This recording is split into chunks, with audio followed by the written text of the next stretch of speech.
Di Matauro Tebin, Pro Matauro Tebin itu siapa saja yang bisa membaca surat ini, itulah namanya negeri di bawah angin. Arti daripada al-surat kuno adalah lembaran-lembaran Al-Quran, karena Al-Quran dia belum tutu Al-Quran dia macam tulis babak pelipul karena masih tertulis batu dan di batang kayu. Olehnya adalah gitu di al-surat yang pada kena soal yang dibaca suratnya nyokon kalau di baru angin. Pada Zaid dan Salih tidak ada kekuatan dan kekuasaan untuk membawa agama. Basa-basi ini diketahuilah oleh raja. Karena dulu di Jeddah ada sebuah kerajaan, nama kerajaannya Gerhara, nama rajanya bernama Fakir Muhammad, mangkubuminya bernama Syekh Ismail. Beliau membawa agama kemari dengan cara membuat 13 buah behtera, mengumpulkan 300 orang rombongannya, mengambil 3 helai surat dan berlayar. Lalu di dalam pelayannya berlabuh di Ternate, di Saigon, Sri Lanka, Gujarat, juga beberapa buah benua yang lain. Tidak ada orang bisa membaca al-Quran tadi. Berlabuhlah di ujung pulau Andalas ini, di sebuah dermaga namanya Pantai Tua.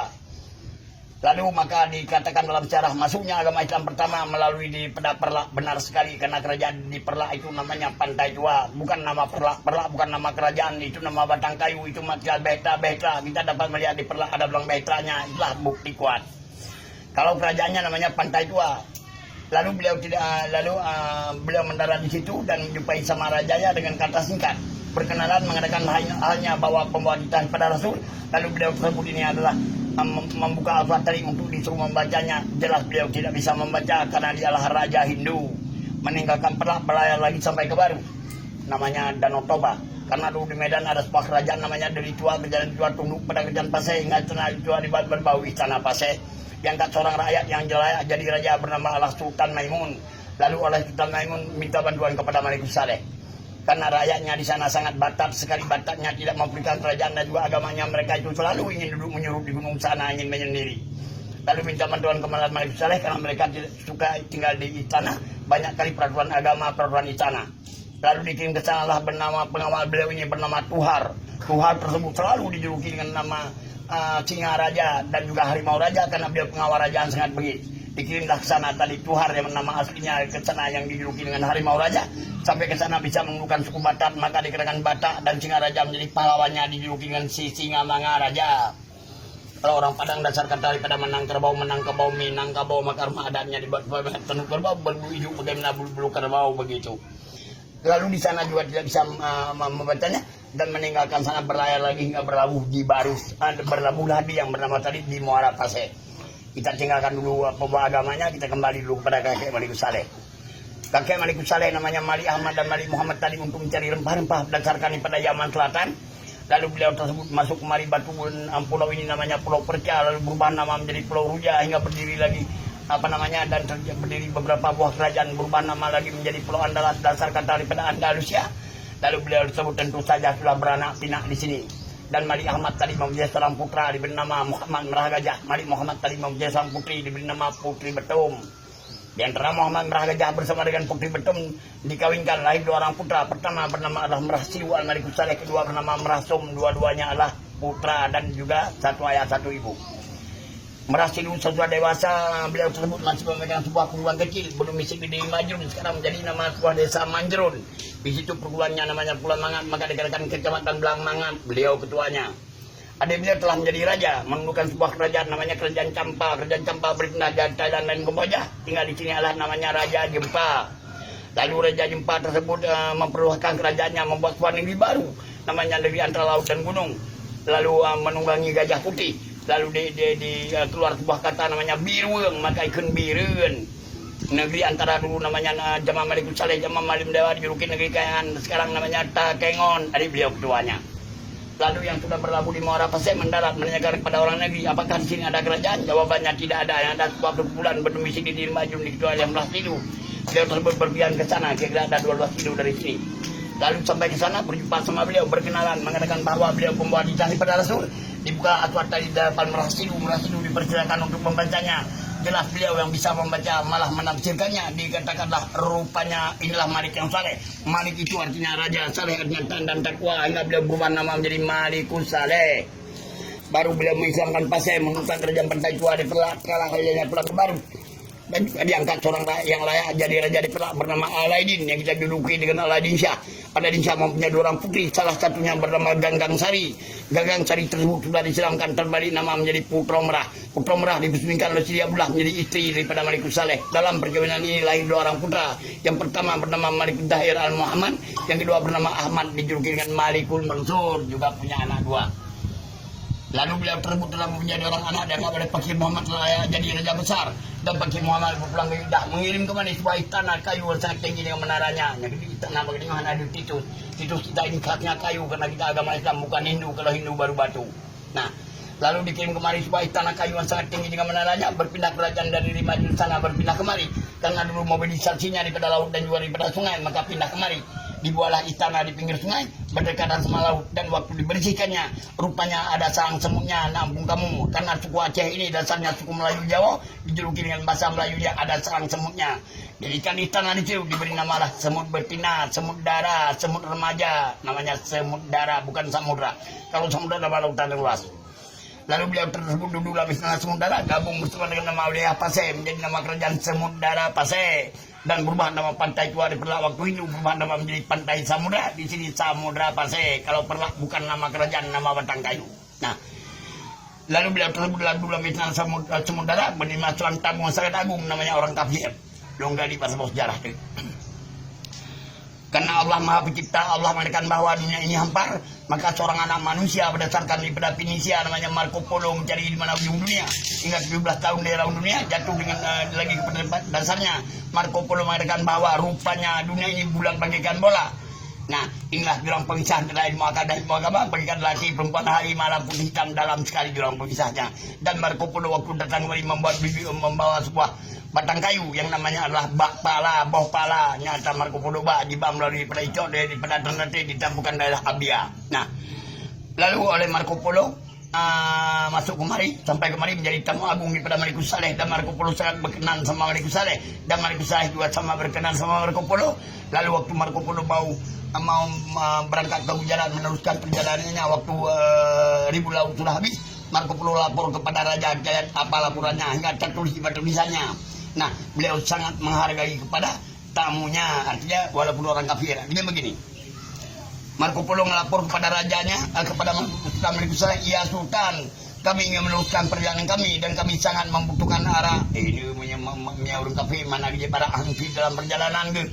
Malikus Saleh bersenyum, tidak menolaknya. Walaupun arah itu bernajis, walaupun arah itu haram, tetap beliau tidak menolaknya. Dan beliau tanda tangani hal tersebut dengan arif dan bijaksana. Artinya adalah beliau memerintahkan rakyatnya berpergi ke hutan sana untuk mencari air batang. Air batang tersebut dibawa pulang di istana, dihidangkan kepada 2.000 rial Marco Polo, minum bersama dengan petinggi kerajaan Pasai. Dan tertulis dalam sebuah buku bahwa saya adalah Trevor Marco Polo. Ia juk masam bisa menghilangkan dahaga mereka di dalam perjalanannya. Dan itu dasarnya mencari air nira hijau, air aren hijau, bahasa Aceh peh hijau, itu dasarnya. Maka air nira hijau itu tersebut itu bisa disembungkan oleh dengan jahil menjadi minuman keras seperti tua dan arak. Dan Marco Polo waktu sudah berangkat ke Gujarat ditanya oleh orang Gujarat, "Ini rombongan ini dari mana?" Marco Polo dengan tidur lidahnya menjawab, "Kami ini dari Sumatera." Berubah lagi pulau kita ini menjadi pulau Sumatera. Yang rubah Marco Polo pada tahun 1292 disebabkan semut dara, baru jadi Sumatera. Kalau Ibnu Battuta sama Marco Polo jauh sekali. Ibnu Battuta sama Marco Polo 46 tahun. Juga Ibnu Battuta cuman tamu agung daripada Malikus Zahir hingga diberikan sebuah cetak uang. Dan beliau tersebut Ibnu Battuta menerjemahkanlah apa artinya Pasai, apa artinya samudera, dan dia mengatakan bahwa tanah di sini mengandung garam. Tidak ada tanah di pinggir laut dan tidak mengandung garam selain daripada laut tawar, baru nggak ada mengandung garam. Itu kalau menurut saya begitu. Nah, lalu beliau tersebut ini meninggal dunia pada tahun 1297 pada bulan Ramadan pada hari Minggu, kena sebab penyakit wabah penyakit demam panas, meninggalkan 2 orang putra Ahmad dan Muhammad dan seorang permaisuri kerajaan Ganggang Sari 2016, sebuah kerajaan namanya Pasai. Dan beliau tersebut mengangkat anak yang pertama menjadi raja keluarga Pasai namanya Muhammad. Muhammad tersebut ini menciptakan 5 macam uang Pasai. Dibuat materialnya emas bin nama dirham, perak bin nama ringgit, kuningan, kupang, tembaga, pesai, cimatu. 5 macam uang tersebut itu pada tahun 1332 sudah beredar di Asia Tenggara dan Nusantara. Tertulis dalam cerah Ibnu Battuta daripada Maroko, juga Marco Polo daripada Pinisia. Dialah pencipta uang pertama di Asia Tenggara dan Nusantara, hingga beliau dijuluki dengan Raja Arif dan Bijaksana dengan kata lain Malikul Tahir. Dan uang dirham itu sekarang ada berlaku masih di Maluku sana. Karena waktu baiknya Ibu Batuta datang kemari ngaji bersama dengan Malik Dairi, diberikan sebuah cenderamata namanya Allah cetak uang emas, maka di sana masih berlaku uang dirham, kita saja yang berlaku uang kertas gitu ya. Itulah bedanya karena Indonesia yang merdeka bukan kita. Itu terjadi. Dan juga Malik Dairi telah menemukan sebuah kerajaan namanya di Thailand, dan beliau terbukti hubungan erat bagus sekali bersama dengan Tiongkok. Dan oleh Kaisar Tiongkok bernama Kaisar Ming mengirim ke Malaysia sebuah cenderamata yang namanya lonceng tetradonya dibawa oleh seorang penengah laut namanya Muhammad Laksmana Cheng Ho. Lalu dipaparkan di sini di sebuah masjid di sana sementara di sini. Kalau di sana istana Takara, di sini ada 2 istana, tapi orang selalu tahu 1 istana. Nah, lalu sudah dipaparkan ini, sudah hancur ini, baru dipindah ke sana, dari sana baru dipindah ke Banda Aceh. Jadi makanya beliau terbukti ini sudah itu menemukan sebuah kerajaan di Siam namanya waktu dipenuhi oleh raja gitu, dan beliau ini ceritakan syahid dengan cara terdahsyat. Kita bagaimana dahsyatnya meninggal Malik Zahir, dan beliau tersebut adalah meninggal dengan cara sakit. Nah, saya gali dalam sebuah sejarah lagi. Di Pulau Jawa ada sebuah kerajaan, nama kerajaannya Kerajaan Majapahit, nama rajanya bernama Hayam Wuruk, patihnya bernama Gajah Mada, waktu zaman Pemenering Pencipta Krisampu. Kerajaan Majapahit dengan sumpah palapanya untuk menemukan Asia Tenggara dan Tandala, dia temukan dulu kerajaan Pasai, karena Pasai itu Asia Tenggara. Dia ingin menyerang sebuah kerajaan, tidak berani kombinasi 3 buah kerajaan menyerang kemari sekaligus. Sampai kemari Said, seorang raja namanya Malik Dayak terbunuh oleh Gajah Mada. Hancur sebaik tanah siap pasangan namanya Semudara. Banyak sekali buktinya. Semuanya yang meninggal ini adalah semuanya suhada meninggal bagaikan masal, bagaikan meninggal tsunami. Alahannya 1 orangnya rabe-rabe terlebih ke bawah batang kayu sana. Nah, itulah bukti kuat. Dan juga kenapa begitu? Nah, karena orang Pasai lah yang terbunuh, mereka tidak bisa terbunuh karena mereka ada kebalnya, tidak bisa dimakan oleh cedera apapun. Maka sebenarnya orang Pasai yang terbunuh, yang selamat yang meninggalkan kerajaan. Lalu istana sudah hancur, raja sudah syahid, banyak meninggal, mereka menyuruh dengan kemenangannya. Waktu dia menyuruhlah diketahui oleh Kuntum Mana bahwa Gajah Mada ini memakai sebuah ilmu sihir bernama Rawa Rontek, karena waktu dia menyerang kemari tidak memakai alas kaki agar kakinya selalu tendung tanah. Jadi kalau itu tanah ada kebalnya, kalau tidak kebalnya hilang. Diketahui kelemahan Gajah Mada, terjadilah serangan balik. Dalam serangan balik ini ada pengajaran, karena mereka itu sudah jauh sekali menyuruh, pengajarnya sudah jauh sekali mengajar. Pengajarnya orang Pasai sangat lelah dan minum air pada sebuah sumur, hingga sumur tersebut tidak mencukupi airnya. Terciptalah sebuah kabupaten di Aceh Timur namanya Idi, dasar nama daripada Idi artinya air sedikit. Sedang minum air cukup dan tidaknya dengan turun langsung, hingga sampai di antara Langsa dan Kuala Simpanglah, di situ meninggal Gajah Mada. Sudah disiapkan jerat. Lalu Gajah Mada masuk dalam sebuah jerat, ada kalut dan petah. Tergantung dia punya kepala ke bawah, kakinya ke atas, benar tidak menyentuh tanah lagi, benar hilang dia punya kepala. Dia potong punya kepala, dikirim kepada Majapahit. Sampai sekarang Gajah Mada yang ada patung kepalanya. Kalau badannya tidak bisa kita temukan, kalau kita temukan tentu tanah dia nggak bisa hidup lagi. Maka dimisteriuskan. Jadi maka Gajah Mada orang tidak tahu di mana makannya. Tercipta sebuah kecamatan lagi namanya Majapahit, dasar nama daripada Majapahit. Baru anak daripada Syed dikirim ke Pulau Jawa, ke Kairo untuk melanganinya. Waktu berbalik di sana tidak bisa mendarat di sini, disuruh mendarat ke Pulau Jawa. Sampai kita ada membantu Demak, tumbuhkan sebelah kelapa, beri nama sebuah kota namanya Jayakarta, menjadi ibu kota Indonesia, Jakarta. Itu ayah Syed Sarif, ayah Fatahillah namanya Syed Sarif itu pernah pada Rasul. Ya, pernah pada Rasul karena Nabi kita punya anak Fatimah. Fatimah dikawinkan sama Sayyidina Ali, melahirkan orang putra pertama Hasan kedua Husain. Hasan meninggal dalam makan racun, Husain meninggal dalam peperangan, tapi telah meninggalkan beberapa orang anaknya seperti yang bernama Jainuddin, dan juga yang bernama tadi adalah Syed Sarif, ayah daripada Fatahillah, itu daripada Rasul. Dan itu baru dikirim lagi di sini alim ulama di sini untuk Fatahillah memperkepalkan masyarakat Pulau Jawa, namanya Sayyidina Malik Ibrahim Maulana Syahid Jainuddin Samsudin, diberi nama Wali Songo. Kalau kepemimpin dari Syed Ismail, makanya di samping Masjid Moro. Kalau Syed Abdullah ada di Petani Selatan di Juluki Dientuk Pasir. Kalau di Malaysia ada Malikul Mansur di Malaka. Ada juga Syed Aji di Pinang di Bawah Aceh. Kalau ke Buna Abu Samad, kalau ke Ternate dikirim Samsudin, maka di sini digelar dengan Serami Makkah, begitu Pak. Itu sumber saya, kalau Bapak mau boleh bacalah. Dalam sumber sejarah Nabi Muhammad kita dapat di situ kepala sejarah. Kitab kuning dikarang oleh Syekh Rauf kita dapat tubuhnya sejarah. Dari sejarah Ibnu Batuta di Maroko kita dapat tangannya. Boleh dari Marco Polo daripada Indonesia kita dapat dia adalah bernama kakinya. Jadi maka ilmu akal sama ilmu agama beda, bagaikan langit dan bumi, bagaikan putih hitam lagi perempuan hari malam. Dalam ilmu akal tidak ada perkataan, perbuatan, pekerjaan tidak bisa masuk akal kita percaya. Kalau ada hal tersebut itu kejadian yang jalan, tentu kita katakan aneh, unik. Coba kita bertolak pada ilmu agama, tidak yang aneh, tidak ruit, kitabnya Allah, tikranya Allah, semuanya aneh-aneh dan unik-unik.